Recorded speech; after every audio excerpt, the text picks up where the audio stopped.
Uzak diyarlardan birinde renkli çiçekler ve neşeli kuş sesleriyle dolu bir orman varmış.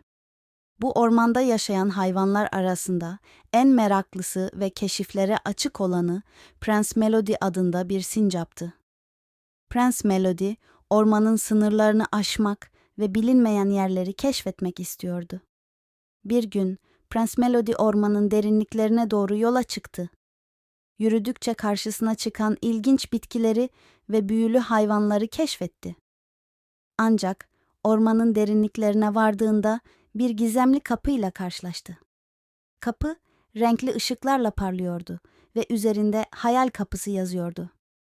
Prens Melody merakla kapıyı açtı ve içeri adım attığında kendini sihirli bir dünyada buldu.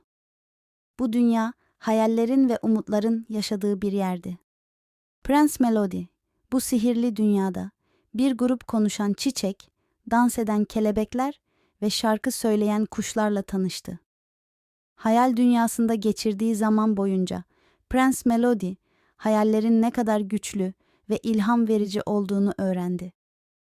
Her hayal bir tohum gibi dikildiğinde büyüyebilir ve gerçekleşebilirdi. Prens Melody, hayal gücünün sınırlarını zorladıkça etrafındaki dünya daha da renkleniyordu. Ancak bir gün hayal dünyasında bir gölge belirdi.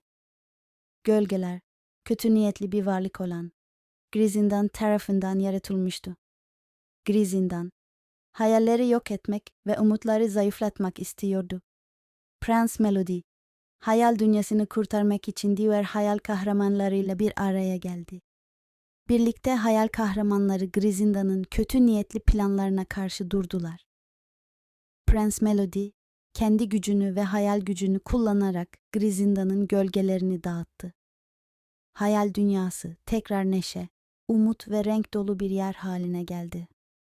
Prens Melody, hayal dünyasından ayrıldığında ormanda yaşayan diğer hayvanlarla paylaştığı bu deneyimleri anlattı.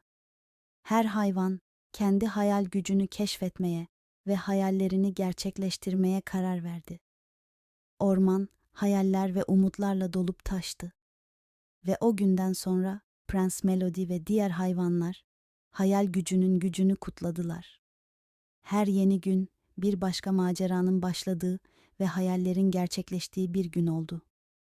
Bu masal, Prens Melody'nin hayal dünyasındaki macerasını ve hayallerin gücünün ne kadar büyük olduğunu anlatıyor.